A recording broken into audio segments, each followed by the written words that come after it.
Welcome to part 2 of the Katie Holland interview for the Jamjargill podcast. Hope you tuned in last week. If you didn't manage to, then please hop back and listen to that episode first so you can get the context around what we're talking about today. Katie is a belly dancer and women's empowerment coach.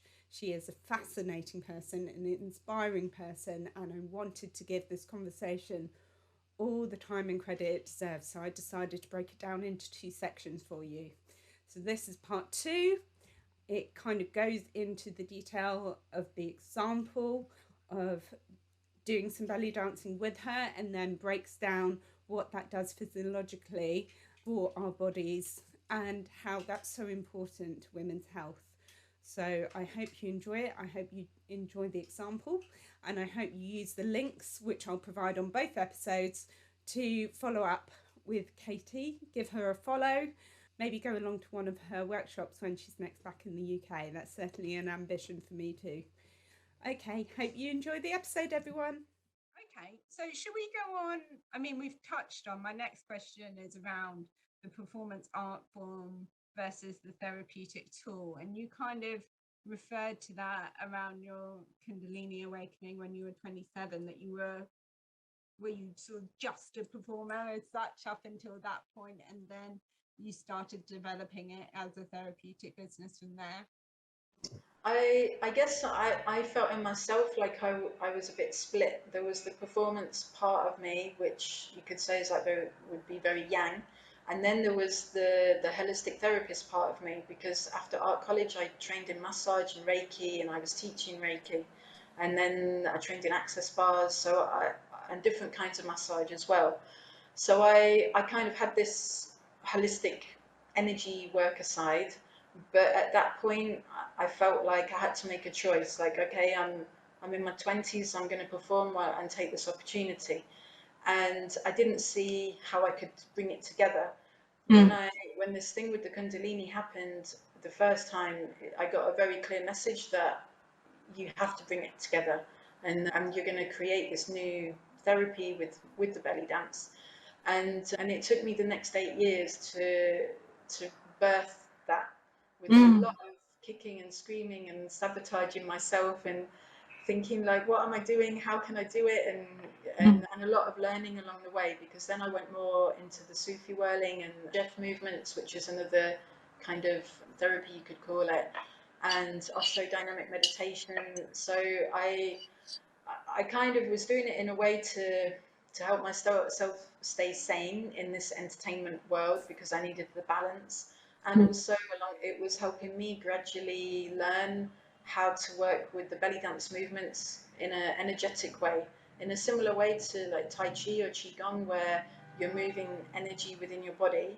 I started to experiment with doing that, but with these belly dance movements.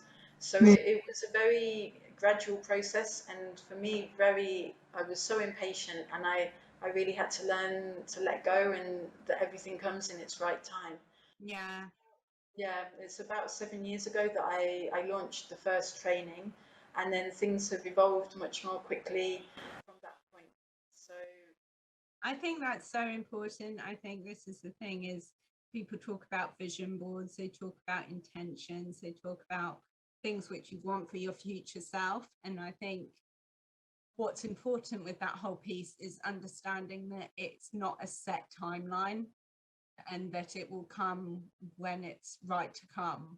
And sometimes that can feel super frustrating, but again, it's that piece of when you then look back on life once you get to this point and you're like, oh wow, if I actually hadn't have learned X, Y, and Z, and if I hadn't have taken that zigzag there and gone off and learnt that from that person, or done that performance there, or gone on that retreat there, then I wouldn't be able to live in service now in a way which I feel comfortable with.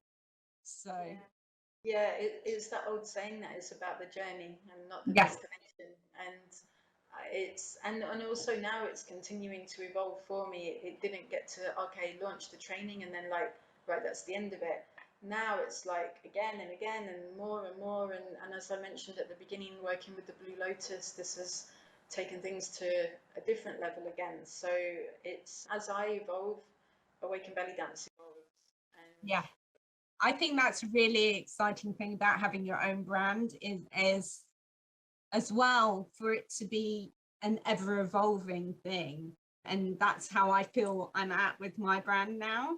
Whereas, 10 years ago when I started blogging, it was all like, you've got to find a really tight niche and you've got to stick to it. Like, you've got to do a travel blog just about going on holiday with kids to this place or just around this section of your life. And I never felt comfortable with that. And actually, even some like really successful mummy bloggers who I followed, as soon as their kids turned like 10, they were like, oh, I've run out of material, gone. And like the whole thing shuts down. Whereas I kind of feel through it being a lifestyle blog, which then evolved into an eco-influencer business and now has like the holistic STEM and the virtual assistant side and everything. And I just feel so excited about the future because I feel like I could expand in so many different ways with this, and all of them are fulfilling. Yeah. like for me, like yes, there's this performance aspect, and I feel really happy to perform, and at the same time, I'm really happy in a Awakened Belly Dance session, and everyone's screaming and crying, and like just getting messy, and it's Yeah. not about the wearing makeup or being in a costume or how you Yeah. look or anything. So you couldn't get more extremes, and I feel for me to be able to do all of that, it fulfills all the parts of me, Yeah. that I need as well. I think that's a beautiful thing. And that's ever evolving, that what you need in your life to fill your cup right now will be different in 10 years. And that's okay. And I think it's really powerful that we both had older women who started off as the mentor in the journey. So we could see, wow, that older woman is living into her power in her 60s, in her 70s.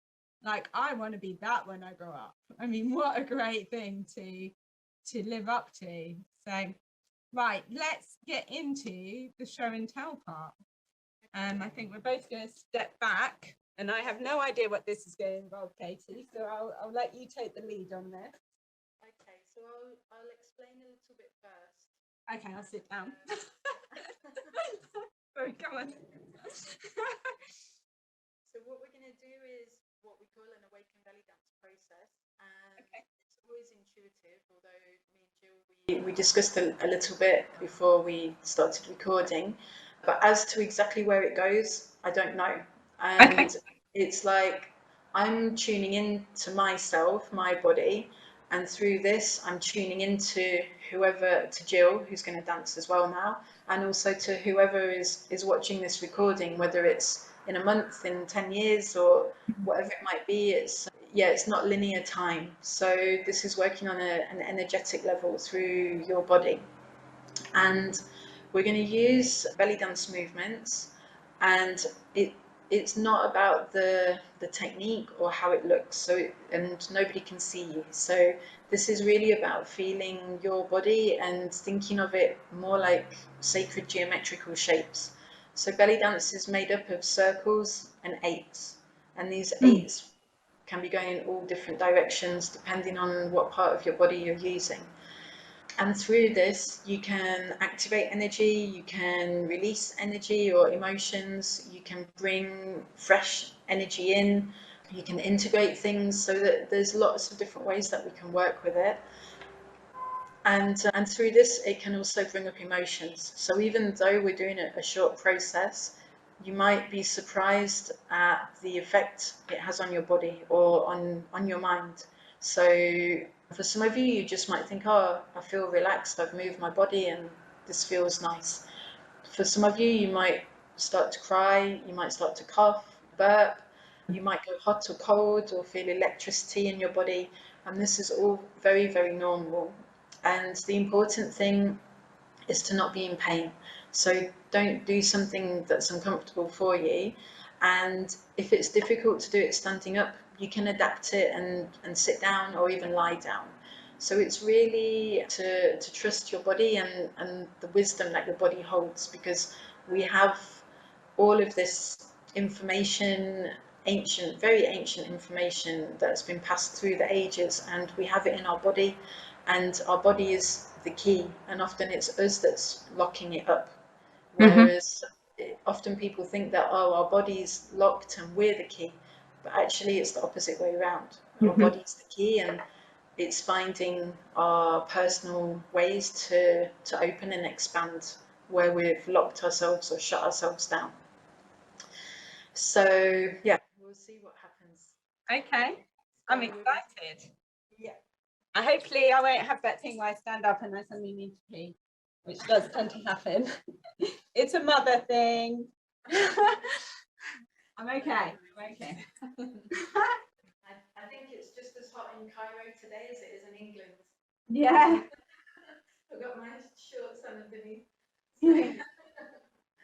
Okay, so if you put your feet under your hips, so hip width apart, and with your toes pointing forwards, so you've got a line here, and then soften your knees, and really slightly tuck your pelvis under. So it doesn't need to be too tight, but just a little bit, so that your spine is straighter. Yeah. Okay, and then lift up through your spine. So we're trying to make as clean a sort of a line as possible through our body, and then relax your neck and your head and feel your crown being pulled upwards. So your feet are being pulled down magnetically into the earth, and your crown into the stars or into the heavens. And then your heart is the space or the conduit in between. So if you hold the energy of your root with your hands around your hips, and then very slowly create circles or spirals with your hips. And as we do this, if you breathe in and out through your mouth, and this can feel a bit strange, especially because yoga is more nose breathing. But through your mouth, it means that you take in more oxygen, fill your belly more, and it connects you more with your emotions. So if we breathe in together through our mouth, and out together through our mouth. And in, and out. And as you breathe, allow your jaw and your tongue to become more relaxed, and maybe your mouth a little bit wider, because there's a direct relation between mouth and yoni, or mouth and vagina. And this is also important for birth. So the more you can let go of the tension here, the more open and relaxed that your vagina becomes.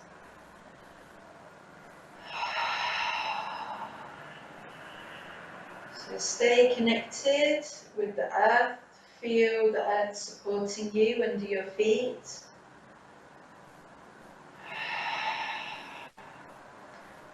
And visualize a spiral of red, bright red light from your roots, which is on the perineum, going all the way into the earth. And we can bring our hands to direct your energy. So this is anchoring you and earthing you.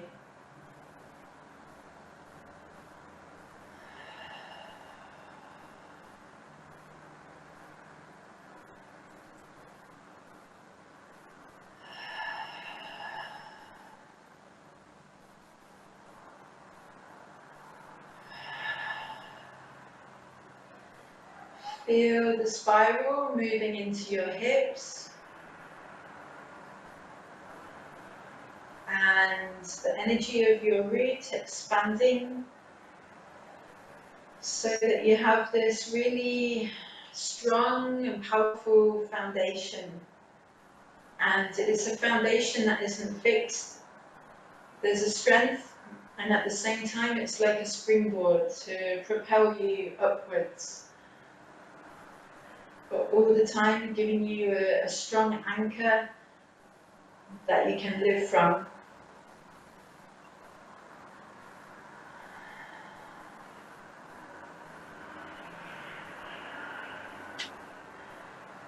So then we'll take our hips into a figure of 8, going backwards, and let your arms follow the shape. So remember to keep your knees bent. Breathe through your mouth.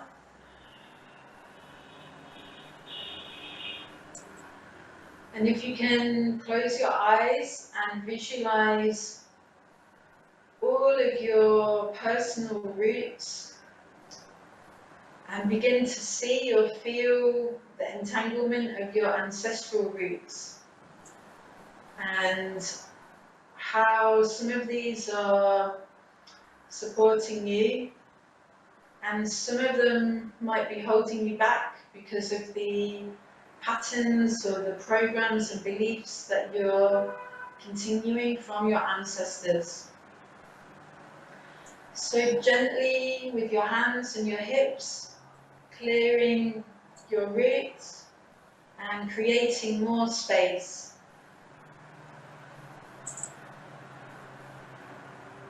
And feel your roots expanding out and down as you clear all the dead wood. Thanking your ancestors for the lessons that they've brought you and for the experiences that they had that meant the family line could continue and bring you to this point now.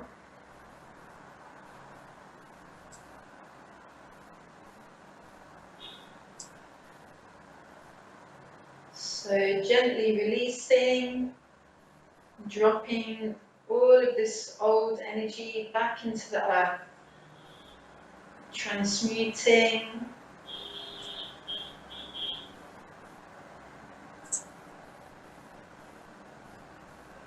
and you might feel your body getting hotter or the base of your spine beginning to tingle.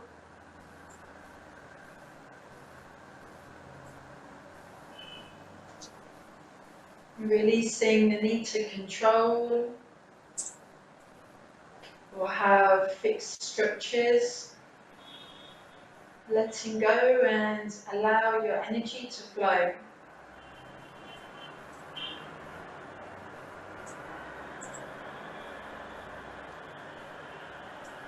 And you can ask yourself, who would you be without all of this influence and agendas of your ancestors? If you were truly being you and following your life path, who would you be right now?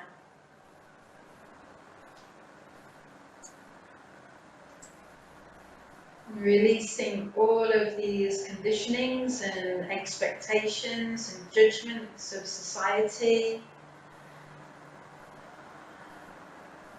all the pressures that you feel to conform.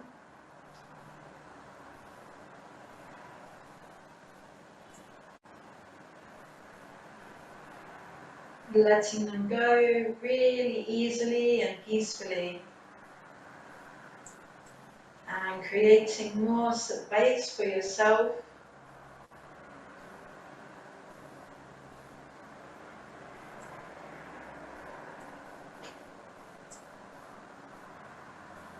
Then we change the direction of our hips, so they're in an 8, going down and up.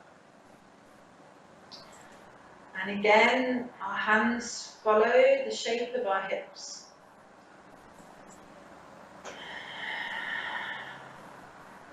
So we're moving through this central point from left to right and from right to left.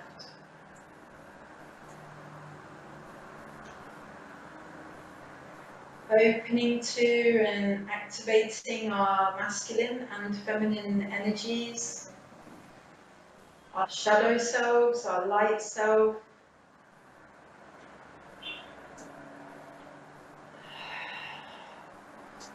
And you might feel this by a tightness in one hip and a looseness in the other.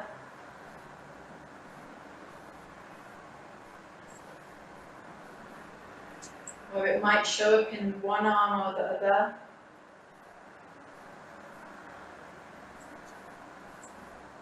And closing your eyes again, just gently looking into what you need to know right now. What is it that your body, your soul wishes to integrate in this moment?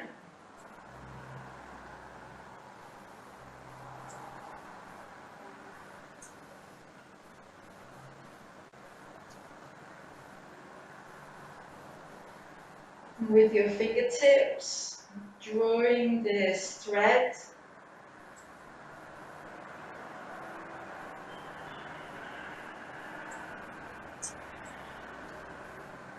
and you might get a feeling or a vision or a symbol or a colour or a word about what wants to integrate right now. What will serve you on moving forward on your journey from this moment.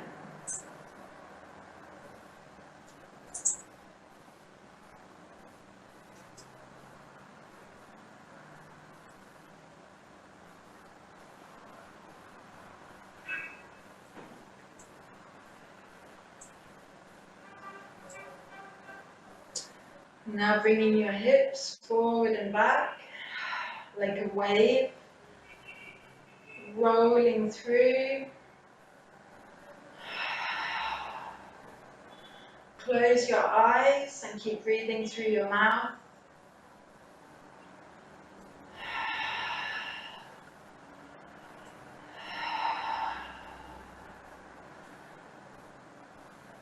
As your body flows like water, see yourself and the waters within you becoming clearer so that you can access this information of integration.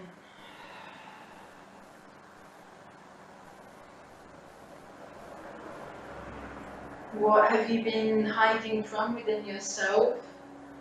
And through this hiding is restricting you.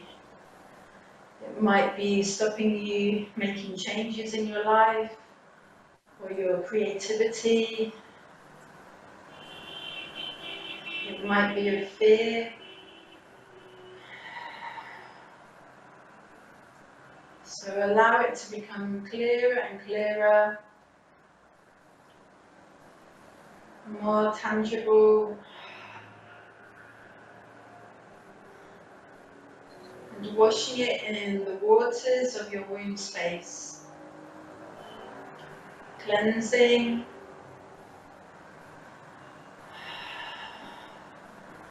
and expanding it.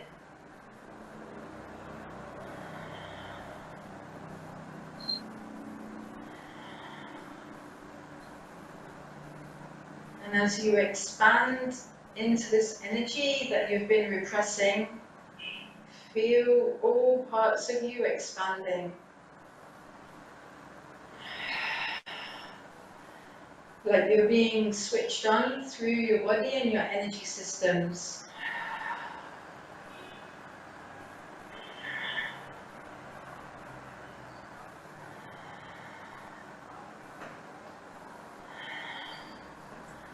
And now weaving down and up.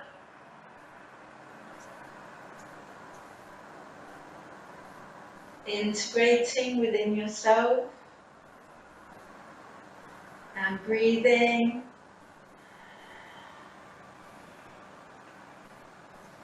Remember to allow the earth to support you. Feeling your oneness with the earth.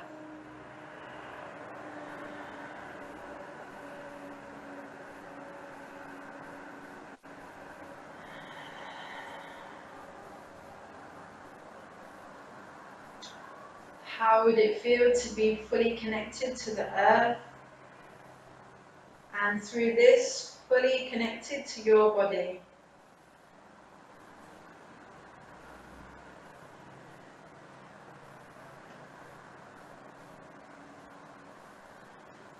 And bring your body into a wave with your thumbs in your belly button.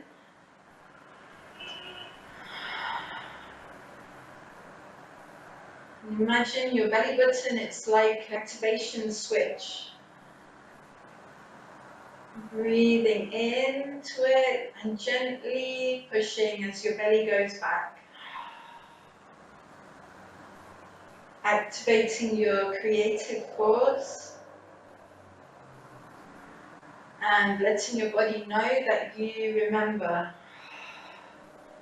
You remember that you have a body and that you're here to work with your body.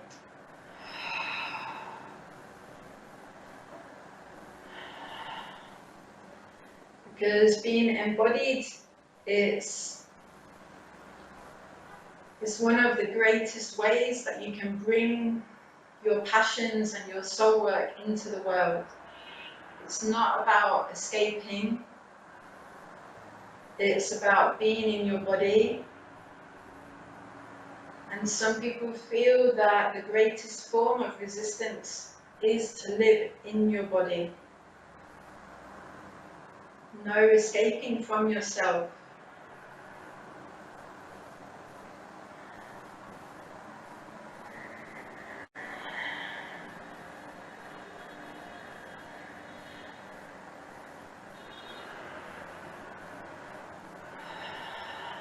So relaxing your jaw, your tongue a little bit more.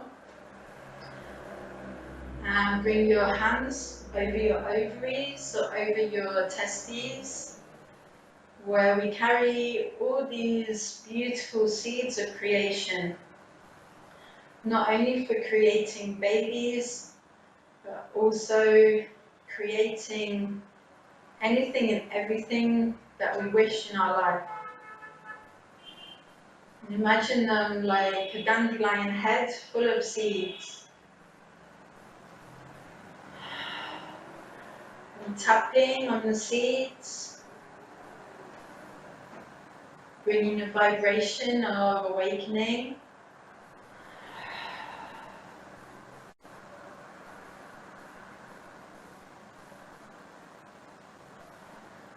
And asking your body, truth, body, what did we come here to create together?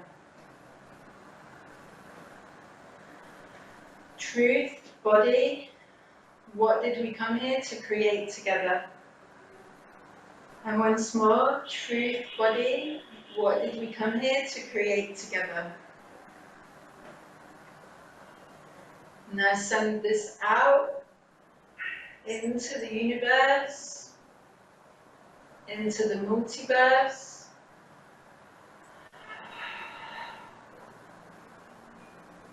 And earthing all your creativity.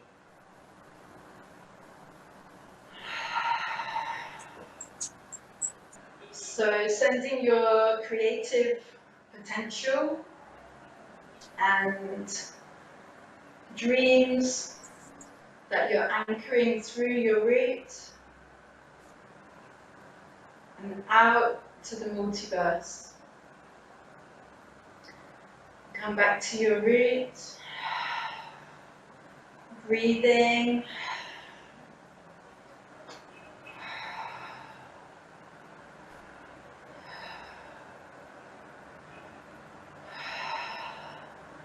Hold the energy of your root, shaking your hips. And the final release of any heaviness, any residues. Let everything shake.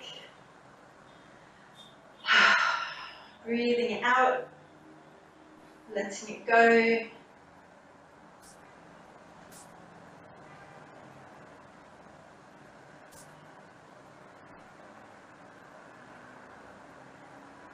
And then bring your palms in front of your face, dropping one hand down towards the earth, looking into your palm, and it doesn't matter which hands, either way. So your whole attention on your palm, and then very, very slowly turning, really slowly.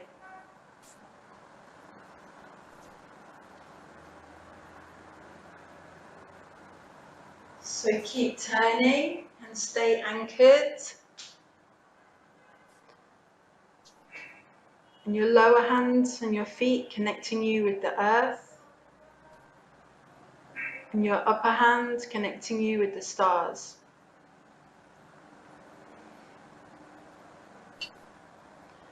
As you turn, imagine like a snake shedding her skin. These layers are falling away from you of all the old stories, all the old stuff that you've been telling yourself and restricting yourself with.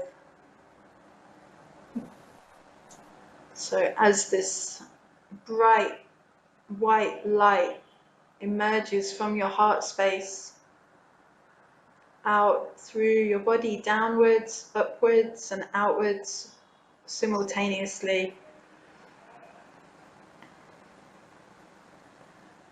And a new shining version of you comes through.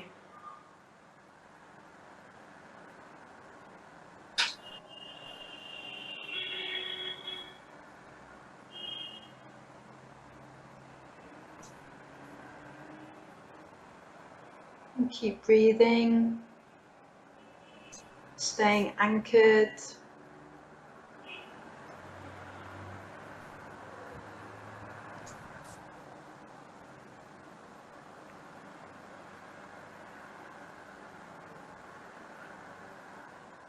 Who did you really and truly come here to be?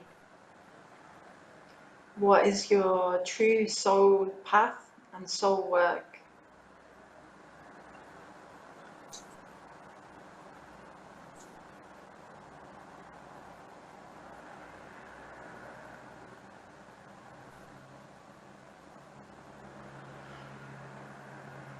And staying open for this information and wisdom.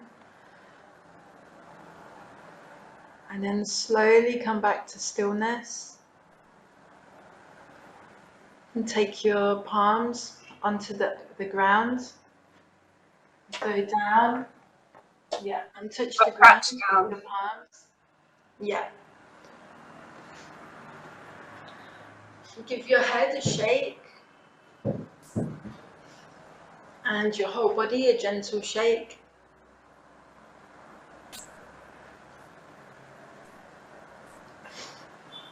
And then very slowly come back up to standing.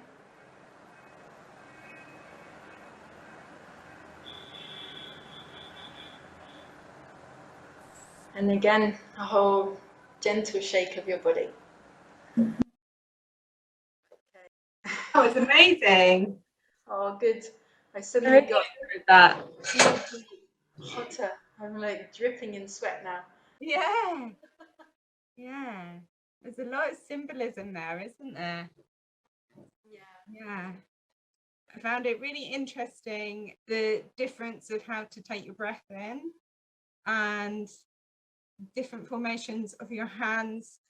I mean, probably wouldn't, I don't know, in yoga you'd call those mudras, but like to direct the energy in different ways. That was really interesting. Yeah. Yeah, and I think that there's a lot of information in the Egyptian hieroglyphs which has also been lost, or it's some people know but it's not spoken about. And this was part of the activation or the remembering that I had as a 7-year-old. And I went to a museum in Leicester where they still have a big ancient Egyptian section. And when I was looking at the hieroglyphs, and I had this feeling or a knowing that these positions mean something. And I asked my teacher, and she was like, "What are you talking about? You know, run along." Yeah. And that really stayed with me. And it was also one of the reasons I wanted to learn belly dance, because at that point I thought I would learn that, but I didn't. It was something I had to discover for myself, and That's really interesting. kind of bring in with Awakened Bellydance. I guess in my sort of complete naivety to belly dance, I kind of think of it as being a Middle Eastern thing. And when you talk about hieroglyphics, I think about very angular kind of, you know, walk like an Egyptian kind of stuff. Yeah. I know that's completely naive and probably quite insulting to Egyptians, sorry. Yeah, it is, because the dance, belly dance, it is from the Middle East. Like Turkey, or I think originating from somewhere like that maybe, but... Yeah, well, there's also the Gypsy Trail, which came from India and from Rajasthan, which this is a whole other bit of history about the Gypsies who are from Rajasthan, and flamenco is linked with this, and there's links through all the countries that they traveled and the dances that developed. So yeah, you can see similarities with all of them, and then with some of the classical Indian dances as well. The hub, I would say, is Egypt for belly dance. That's fascinating. Yeah. I will try and find some extra reading material to add into the blog post on this, because, you know, clearly there's so much knowledge around it, and you have a lot of knowledge around it. I think if people are interested in delving deeper, I know I am after this conversation, so it's really interesting. And the temples hold so many secrets as well, and this is something the last 2 years I've been doing, is creating choreography, which is, it's kind of based in sort of belly dance movements with my interpretations of the hieroglyphs. So, you know, this kind of thing, like, what does this mean, or this. Because in yoga, each position very much means something, means a certain energy, links to a certain chakra, everything like that. Is it the same with belly dancing? Not in general, no.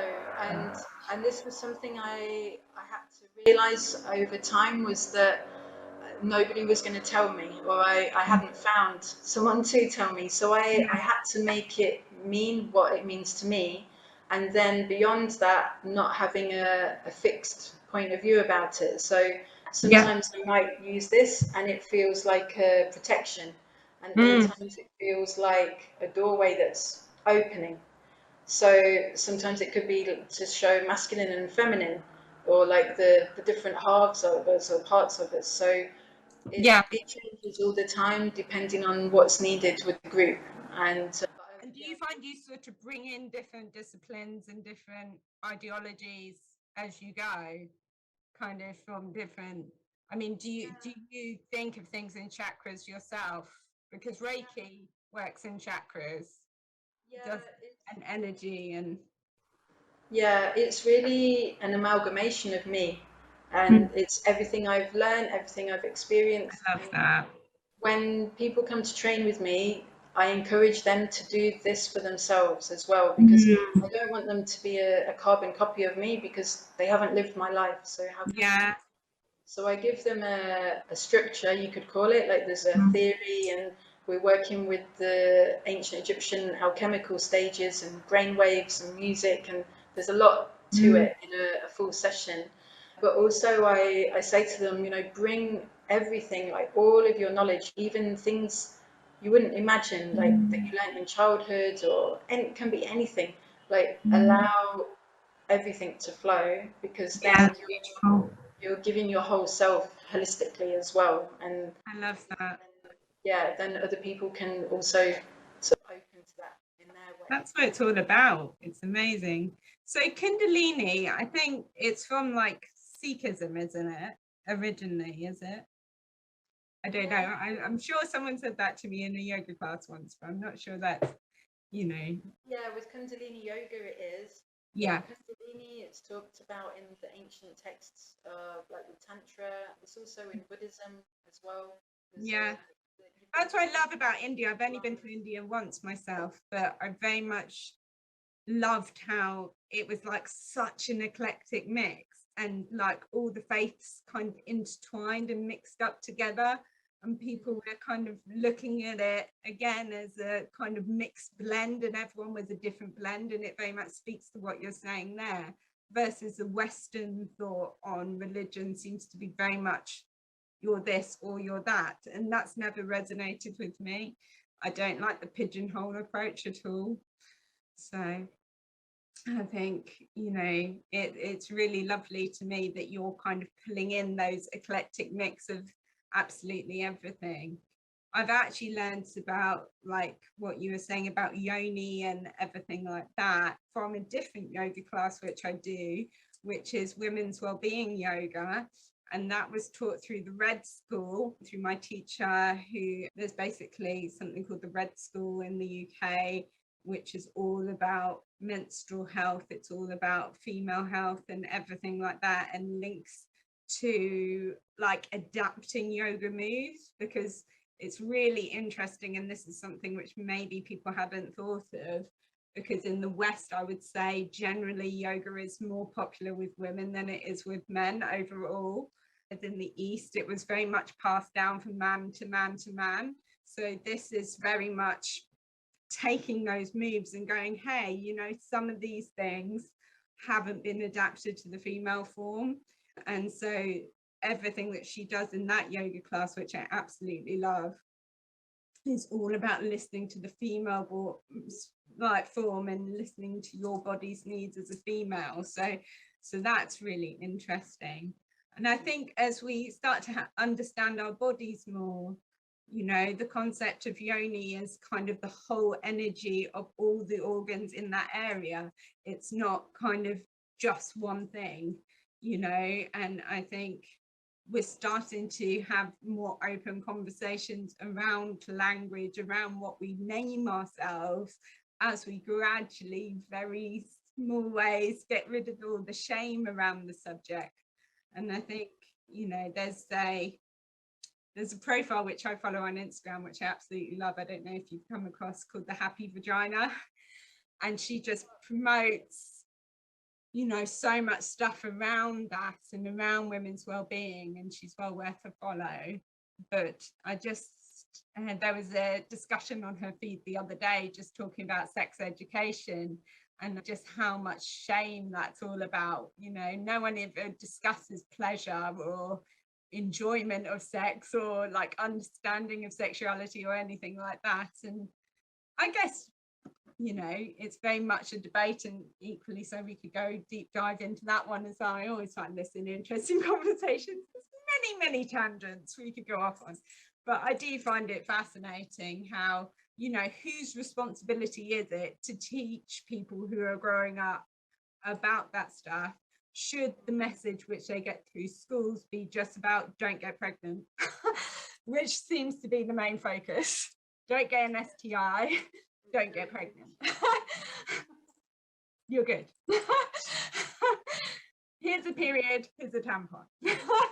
You know, it's very, yeah, functional, isn't it? It's like, and my teacher in high school actually refused to teach us the subject because he was too embarrassed. So then we got the head of year to teach us, who was like some old lady who insisted on all calling us by our full names, and just was probably the worst person to teach us about sex.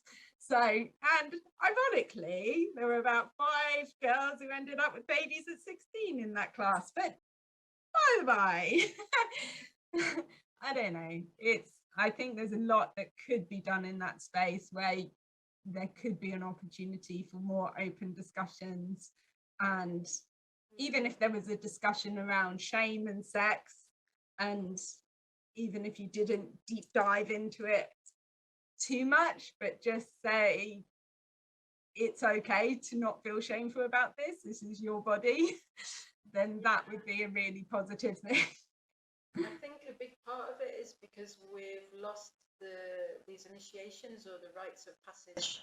In tribes today happen that when a girl gets her first period, or when a boy gets to a certain age, it's like they're taken through these sacred rituals and initiations, and this is then part of them becoming like part of the adult community. Yes. So chain of events, and this Yeah. has been kind of stamped out in the West.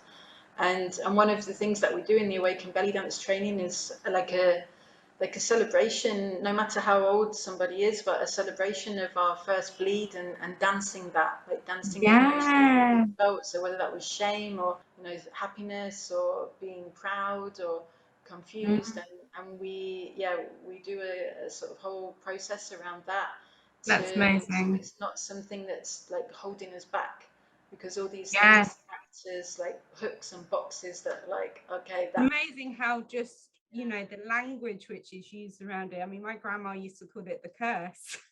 yeah. And there was just like, and she kind of said it as a tongue-in-cheek thing, I think, but like I'd be like, when you're that age, when you're like 12, 13, you're like, I just want to be part of the gang, I just want to start my period. And because like the girls had started at school, and there was a bit of an internal gang going on with the people who were like proper grown-ups,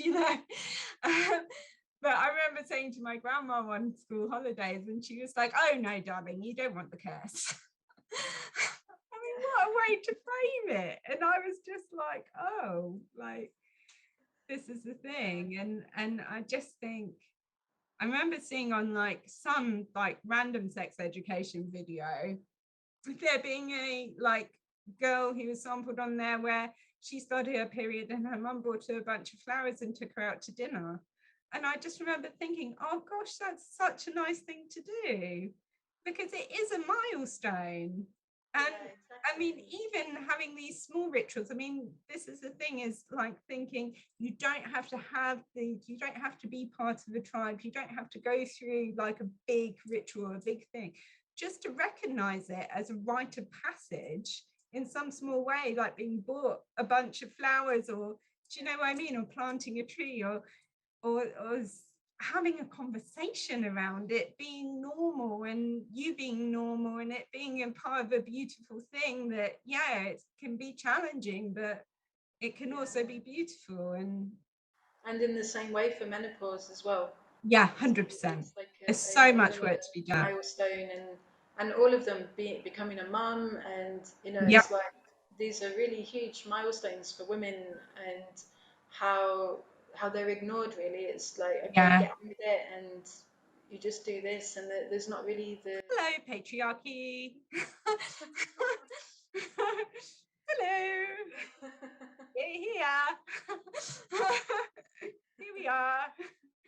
But yeah, I think what is encouraging, and what I find encouraging, is, to me, this is a really positive side of social media. I think social media gets a really bad rap, but actually, if you find your niche, if you find your tribe, if you find like-minded people on there, you can find accounts which are so inspiring and talk to these things. And I love reading books on personal development and everything like that, and then following the authors and listening to their podcasts and kind of gain that knowledge that way. That's my favorite way of learning.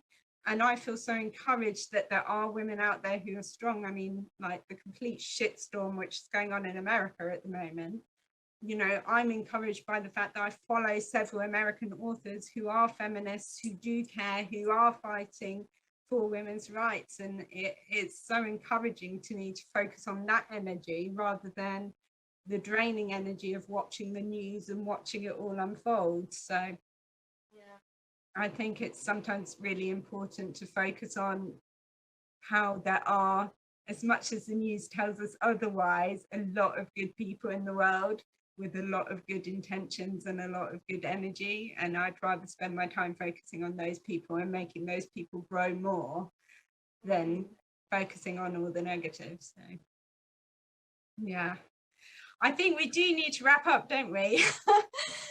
We do. I could talk to you forever. But let's just wrap up with, where can we find you? What are your latest offerings? And then send it to me on email as well, and I'll put the details below. But just give us a top level verbally. Okay, so I mean, Awakened Bellydance on all social media, YouTube, Facebook, everything, you'll find us. And there's facilitators all over England, and there's some in other countries. We've just got the first ones in America and Australia as well now. So we're spreading. And so it's a franchise. Do you have it set up as a franchise? So you've got other dance teachers and other therapists working. Yeah, so they're like, people train with me, and the next training will be, it's looking like May 2023. And yeah, we've got some new things. It's going to be probably in England as well, it's looking like, which up until now I've held it in different countries. And we're also going to do an Awakened Bellydance camp for women as well. And this is all secret squirrel information, so it's going to be. I'm interested in that one. That sounds amazing. Yeah, it's going to be the May Day weekend. So yeah, that will be announced very soon. And yeah, I work online, so this can be through webinars and masterclasses and one-to-one, so like personal development. Yeah, so one-to-ones, and I teach sort of all over the world. So obviously this has been a bit different through COVID, but now the world's starting to open up again. And I also run retreats. So March 2023, I've got a really amazing dance and yoga retreat in Egypt. It's a tour in Luxor. This is going to be very cool. And mid-August to mid-September, I'm teaching in England as well. So the best thing really is to go onto the website, which is awakenedbellydance.com, and sign up for the newsletter. And then I'll send out information and everything. And there's a free PDF to download, which is about grounding and sort of staying centered and being present. And yeah, I'm sort of online, in person. That sounds fabulous. There's lots of options, lots of ways to get that therapy, that knowledge through to people in different ways. So I think that's a beautiful thing. Thank you so much for your time, for your energy. I really enjoyed that. I think there's so much, just amazing stuff. You're very much my kind of kindred spirit. So yeah, I'm so pleased to have connected with you, Katie. And here's to many collaborations, hopefully, in the future. And hopefully I've given, because there was so many diverse topics that we mentioned. So I tried to give overviews of different things, and there's so much more. Like if somebody's more interested in a particular thing that you can find out about. So so I've tried to give an overview, and also a lot of it is my personal experiences. Yeah, absolutely. I mean, by all means, provide me with any further reading which you know of, and I'll include it in the blog post for people to click or watch or whatever if they want to know more. But yeah, I really appreciate you giving your viewpoint on your experience of it all, because that's what this podcast is about. So yeah, okay, well, have a wonderful rest of your day, and I hope to speak to you soon. Thank you. All right. Namaste. Namaste.